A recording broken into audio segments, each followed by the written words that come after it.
Hello and welcome. So you're joining me for my last 3 mile. I'm on my cool down lap up at Thorpe Arch because we've had a little bit of this stuff over in Barnsley and the roads haven't been entirely passable, so I made the 45-minute drive up to Wetherby to come and run around the industrial estate.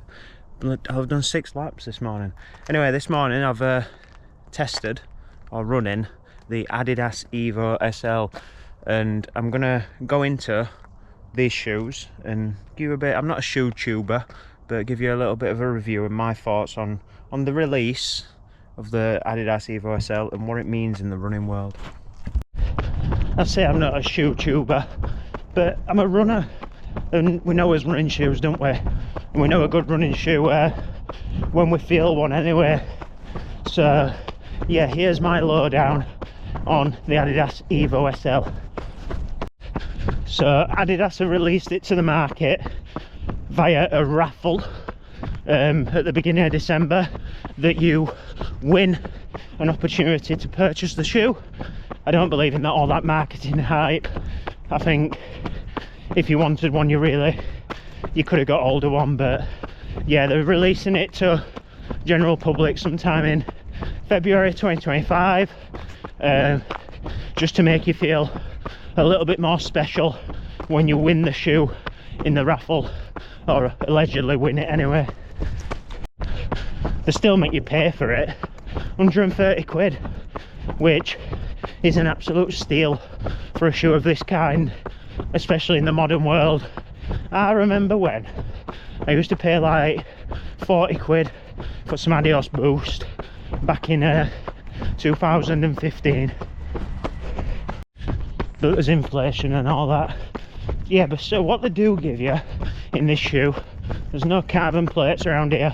It's what I'd call a fast up-tempo daily shoe, to grind out those daily miles that aren't entirely easy. They might be a little bit quicker than what you'd call a recovery run anyway. And they do give you a massive wedge of their light stripe pro foam, which is the top of the range stuff from Adidas. Quite comfy and all. And it also comes with some super sticky continental sole, but I wouldn't necessarily wear it on this snowy, icy, slushy stuff. It isn't exactly grippy. It's too smooth for a bottom for that, but yeah, as soon as you hit the tarmac, it does grip, this continental sole. And it's got quite a breathable upper as well. Not switch over to my phone because GoPro keeps dying, but yeah, it's got quite a breathable upper as well. You could probably see through it if you shine a light through it, which means it is a good thing. But yeah, enjoy wearing the Evo SL this morning. I've ended up knocking out, I did about 15 mile at around 6:40 pace, which ain't too shabby to say that I'm building back from injury. And felt quite comfortable, felt quite responsive in the shoe.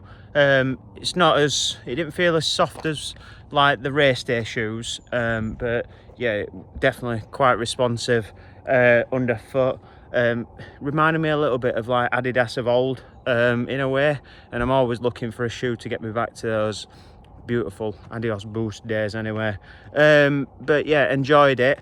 It does feel a little bit like you're rolling a little bit on corners, but that if you're doing fast 5Ks, you're not really going to be wearing this shoe. You'll be wearing something that's a race day offering, but you could get away with it if you wanted to do it all fast tempo training, and like a daily shoe as well, and you're looking to save your money because you're a tight Yorkshireman. But yeah, it's super soft.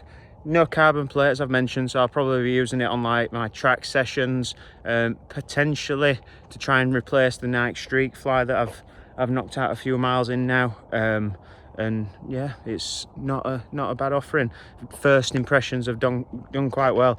I probably will as well pick up another pair when February comes around and they've stopped doing it in this so-called offer, and that is what I'm going to move on to. So marketing tools in running, we can't fall for them, people.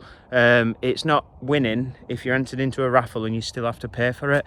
So yeah, you've just got to be very careful not to sucker for it. It's like when you're at a supermarket and there's loads of stuff on the tills for you to purchase, like those last minute bargains. Makes you feel like there's a little bit of FOMO, but if you shop around a bit, there might be a better offer somewhere else in the supermarket. So yeah, it's not winning if you're entered into a raffle just to try and pick up a pair of shoes.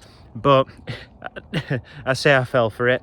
Did I not? I probably would have picked it up anyway, and it was kind of just an off chance that I thought, oh, I'll put my name in the hat. I'm after an up-tempo daily shoe. I've also picked up lately, which are all very similar shoes. I've got the New Balance Rebel V4s, the Oka Mach 6, and as I've mentioned, the Nike Streak Fly. And between them all, you can't really separate them. I've done a fair bit of miles in the Oka Mach 6, albeit all on the treadmill, kept it as an indoor shoe, and that is a really good shoe. Really responsive, low to the ground, feel like you get a lot out of that shoe. Done a lot of miles equally in the New Balance Rebel V4s, which again, very responsive, enjoy running it on the track, and same with the Nike Streak Fly. Although the Nike Streak Fly does have a little bit of a carbon plating, so can't go wrong if you're picking up any of them 4 pairs really as an up-tempo daily shoe. There is other ones out there. Would like to say like Puma's in with a shout, and Saucony still, like with the Endorphin Speed, is a really good shoe as well. So yeah, that's my takings anyway on the initial impressions of the Adidas Evo SL. When it does come out in February, I suggest you pick up a pair, because they are very good, and for 130 quid you can't really go wrong.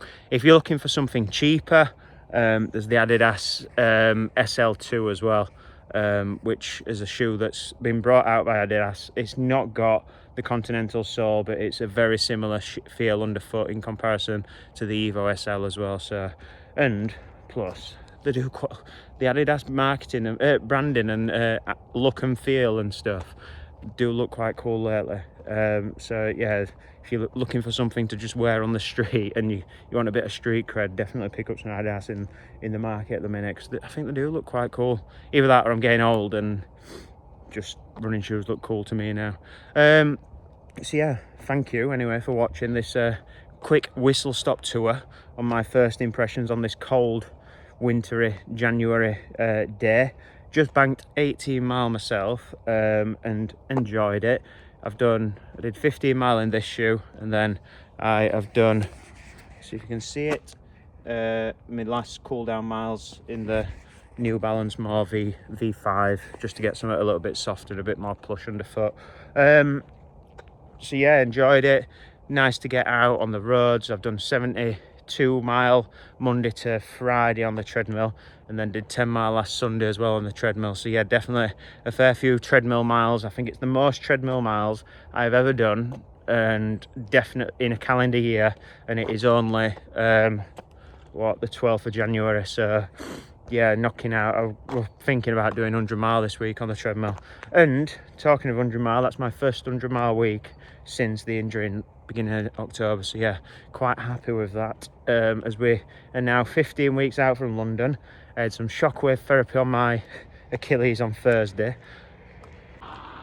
and it's starting to feel a little bit more responsive to the stuff that I'm doing. So yeah, the only way is up from here. So yeah, thank you for watching anyway. I will see you next week. There's Brass Monkey next week, a super fast flat half marathon over in York, starting from York Racecourse. So yeah, we'll be there watching. I'll probably be there with the camera in hand, and doing my long run as well. So yeah, thank you for watching. Don't forget to hit the like and subscribe button, and we'll catch you next week. Bye.